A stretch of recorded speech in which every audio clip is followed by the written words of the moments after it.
Charlton take on Millwall for the first time in 5 years at the weekend. But before I delve into the fixture itself, let's take a look at the history between the two clubs and I'll tell you which one is the bigger side. Well, to start with, what I strangely wasn't aware of was Charlton's poor record against Millwall. Charlton haven't beaten Millwall in 29 years. Granted, there's been limited games between the two sides, reflective of how many years that actually is. But that is an awful record. In fact, it's so bad that it was actually last century. But that's not enough to determine who is the biggest side. However, we will give head-to-head to Millwall to start with. In terms of major honours though, it's absolutely Charlton. Yes, it was way back in 1947, but I think they have won an FA Cup. But European history goes to Millwall. They was in the Europa League or the UEFA Cup, I think around 2004.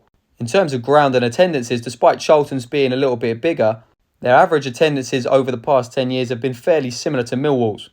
So I thought the best way to determine who is a bigger club was their record against Gillingham. That point goes to Millwall. Millwall are the bigger side.